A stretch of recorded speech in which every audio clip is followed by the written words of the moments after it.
श्री शिवाय नमस्तुभ्यम, हर हर महादेव, जय महाकाल। कैसे हैं आप सभी लोग। देखिए, आप सभी को पता है कि 16 मई 2025 के दिन पड़ रही है मास की चतुर्थी तिथि का दिन, और इस चतुर्थी तिथि के दिन आप सभी लोगों को ये 12 गेहूं के दाने अपने रसोई घर में रखने वाला उपाय करना बिल्कुल भी भूलना नहीं है।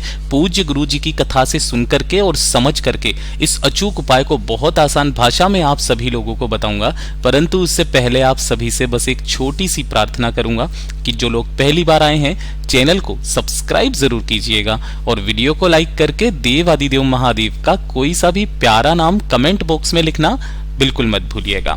इस पूरे वीडियो में हम 4 महा उपायों के बारे में बात करेंगे जो कि आपकी अलग अलग कामना पूर्ति के लिए सिद्ध होंगे। तो ध्यान से सुनना है और समझने की कोशिश करना है किस समय पर आपको ये उपाय करना होगा। सबसे पहले बात करते हैं हमारे पहले वाले उपाय की। पहला वाला उपाय जो आपको 12 गेहूं के दानों से करना है। देखिए, अगर आपके जीवन में धन को लेकर के समस्याएं काफी ज्यादा आ चुकी है ना। पहले धन की आवक अच्छी होती थी, फिर धन की आवक आपके घर में रुक गई है। अगर आपको अपार धन संपदा की वृद्धि करनी है, अपने घर में कभी भी धन की कमी ना हो, है ना, तो इस वाले उपाय को इस चतुर्थी के दिन करना बिल्कुल मत भूलिएगा। आपको इसके लिए चाहिए क्या, गिन करके 12 गेहूं के दाने आपको ले लेने हैं कुछ इस तरीके से, है ना। ये ज्यादा है, आपको सिर्फ 12 गेहूं के दाने चाहिए गिन करके। इसी के साथ में आपको चाहिए होगा एक लाल फूल।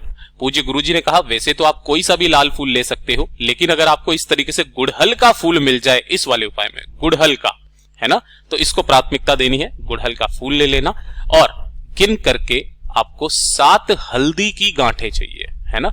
इसमें अब आपको पिसी हुई हल्दी नहीं चाहिए, हल्दी की गांठें जो आपको ये दिखाई दे रही है चित्र में, ये वाली, ये हल्दी की गांठें कितनी चाहिए, 7।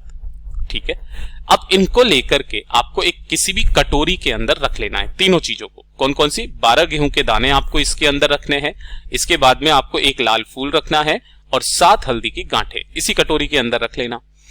इस कटोरी को लेकर के आपका जो पूरा घर है ना, उस घर में आपको श्रीम, है ना, श्रीम मतलब माता लक्ष्मी जी का एक नाम होता है श्रीम, ठीक।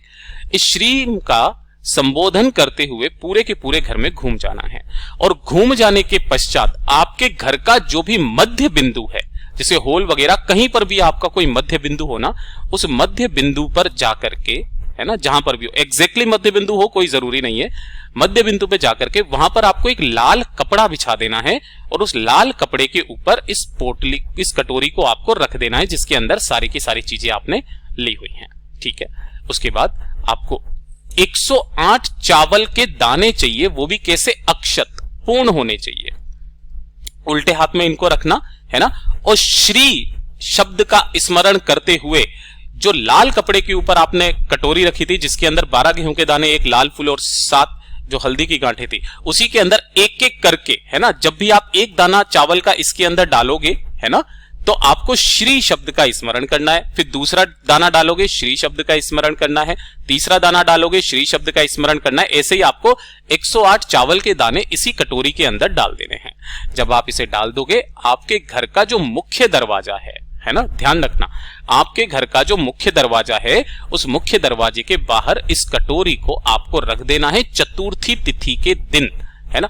किसी भी समय पर कर लेना, कोई दिन फिक्स, मतलब कोई समय फिक्स नहीं है, किसी भी समय, रात्रि को भी अगर आप वीडियो देख रहे हो रात्रि को भी कर लेना। कटोरी को यहां पर पूरी रात भर रखे रहने देना, ठीक है ना, पूरी रात भर। अब अगला जो दिन आएगा ना, वो होगा पंचमी का। कौन सा, पंचमी का। तो पंचमी के दिन आपको क्या करना है, इस कटोरी को आपको उठा करके और थोड़ा सा गंगा जल अलग से एक पात्र में ले लेना, ठीक है। और इसे लेकर के आपके घर पे जहां पर भी तुलसी जी का गमला है ना, सुबह सुबह नहाने के पश्चात आपको यहां पर उस कटोरी को पहले रखना है। अपने दाहिने हाथ में थोड़ा सा गंगा जल आपको लेना है ना, और गंगा जल लेकर के ओम नमो भगवते वासुदेवाय मंत्र का स्मरण करके इसके अंदर डालना है। फिर से वापस थोड़ा सा गंगा जल लेना है, फिर वो इसी गंगा जल को इस कटोरी के अंदर डालना है, ठीक है। इस तरीके से आपको 7 बार इसके अंदर गंगा जल डालना है और फिर उसके पश्चात इस कटोरी को लेना और तुलसी जी के गमले में ही समर्पित कर देना। पूज्य गुरु जी ने कहा है कि जिस दिन आप ये चतुर्थी तिथि का उपाय, डायरेक्ट जो पंचमी तक जा रहा है, जो व्यक्ति या जिस घर का कोई स्त्री, नारी, पुरुष, बहन, बेटी कोई भी कर लेती है ना, उस घर में कभी संपदा की कमी नहीं होती महाराज, उस घर में कभी भी कर्जा नहीं बढ़ सकता, उस घर में धन की आवक कभी रुक नहीं सकती। पूज्य गुरु जी का बहुत अद्भुत और अचूक उपाय है, जरूर कीजिएगा। बात करते हैं दूसरे वाले उपाय की। दूसरा वाला जो उपाय है ये किन लोगों को करना है? देखिए, काफी सारे मेरे भाई बहन जो है ना वो परेशान रहते हैं कि भैया उनकी नौकरी नहीं लग रही है, चाहे सरकारी हो चाहे प्राइवेट हो, किसी ने अपना धंधा खोला, व्यापार खोला है ना, व्यापार अच्छे से नहीं चल रहा है ना, कोई कार्य करना चाहते हैं तो उस कार्य की उन्नति के लिए, किसके लिए? कार्य की उन्नति के लिए और करियर में तरक्की के लिए, करियर में तरक्की के लिए चतुर्थी तिथि का ये वाला उपाय किया जाता है। कैसे करना है? एक कलश लेना है जिसके अंदर आपको शुद्ध जल भर लेना है, तांबे का कलश, और करियर में उन्नति के लिए सबसे महत्वपूर्ण होते हैं सफेद तिल। कौन से वाले तिल? सफेद तिल आपको ले लेना है, ठीक है ना। और एक लेना है आपको लौंग का जोड़ा। जब भी मैं लौंग का जोड़ा बोलूं समझ जाना कि आपको 2 लौंग चाहिए, इस तरीके से, एक ये रही एक ये रही, तो ये लौंग का जोड़ा हो गया ना, ये लौंग का जोड़ा। जो आपने कलश लिया है, इसी कलश के अंदर 1 चुटकी आपको सफेद तिल और 1 लौंग का जोड़ा डाल देना है। सुबह उठ करके चतुर्थी तिथि के दिन जब भी आप स्नान करेंगे, स्नान करने के पश्चात इस कलश को तैयार करना और आपके घर में जहां पर भी गणेश जी विराजमान है, घर के मंदिर में, उनके समक्ष में इस कलश को जाकर के रख देना। बगल में आपको एक गाय के घी का गोल बाती का दीपक प्रज्वलित कर देना है। जो पूजा पाठ अर्चना इस कलश के ऊपर आपको हल्दी कुमकुम चंदन लगा करके इसका पूजन कर लेना है। अब इसे आपको चतुर्थी की रात तक रखे रहने देना है।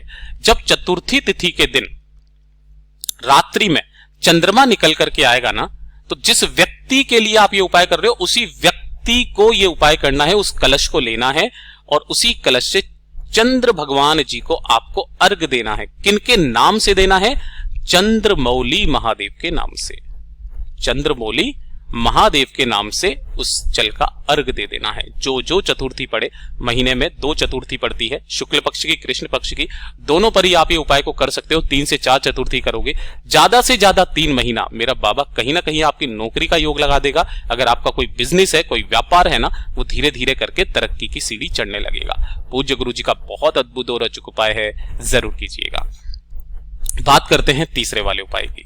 तीसरा वाला उपाय किन लोगों को करना है, ये चीज ध्यान से सुनिएगा। देखिए, अगर आपको लगता है कि आपके कई सारे दुश्मन हैं, कोई शत्रु है जो आपके कार्यों में बाधा डालते हैं, है ना, काफी सारे लोग बाग ऐसे होते हैं ना जो आपका काम बिगाड़ने पे लगे हुए रहते हैं। आपके कार्य स्थल पर होंगे, कोई ना कोई तो होगा ही होगा, आपकी उन्नति में रोड़ा अटकाते हैं, रोड़ा लगाते हैं, है ना, कभी भी आपको नीचा दिखाने का मौका नहीं छोड़ते हैं। तो ऐसे दुश्मनों का प्रभाव शून्य करने के लिए 1 पान का पत्ता आपको चतुर्थी तिथि के दिन लेना है। ले लोगे, थोड़ी सी आपको लेनी होगी हल्दी। अब यहां पर आपको ये वाली हल्दी नहीं चाहिए, पिसी हुई हल्दी चाहिए, और 1 चुटकी चाहिए आपको काले तिल, ठीक है ना। इस तरीके से लेना। जो आपने हल्दी ली है, उस हल्दी से आपको इस पान के पत्ते के ऊपर एक स्वस्तिक बनाना है। मैं हाइलाइटर से बना रहा हूं तो शायद आपको दिख नहीं रहा होगा, मैं लाल कलर से बना देता हूं, ठीक है ना। इस तरीके से आपको एक स्वस्तिक का निर्माण कर देना है और उस व्यक्ति के बारे में सोचते हुए, उस व्यक्ति का नाम लेकर के, अगर अज्ञात व्यक्ति है तो अज्ञात व्यक्ति के बारे में बोल करके उन काले तिलों को आपको इसी के ऊपर रख देना है, ठीक है। रख दोगे, रख देने के पश्चात आपके आसपास जो भी गणेश जी का मंदिर है, गणेश जी के मंदिर में जाना, इस पान के पत्ते को उनके सम्मुख में रखना है ना, जिसके ऊपर आपने स्वस्तिक बनाया है और काले तिल डाले हुए हैं। इसके ऊपर 1 कपूर का टुकड़ा रख करके, ध्यान रखना, 1 कपूर का टुकड़ा रख करके गणेश जी के सामने ही इसमें अग्नि प्रज्वलित करके इसे जला करके अपनी कामना कह करके आ जाना। वो दिन होगा, उस दिन के बाद आपका कोई भी शत्रु आपका कुछ नहीं बिगाड़ पाएगा। धीरे धीरे करके वो आपके मित्र बनने लगेंगे, आपके कार्यों में बाधा डालना बंद कर देंगे। पूज्य गुरु जी के ये सभी उपाय बहुत ही ज्यादा खास और अद्भुत है, जरूर कीजिएगा। वीडियो पसंद आए तो लाइक जरूर करना, साथ ही साथ चैनल को सब्सक्राइब जरूर करना। मैं आपसे मिलता हूं अगले वीडियो में, तब तक के लिए ओम नमः शिवाय, हर हर महादेव, जय महाकाल।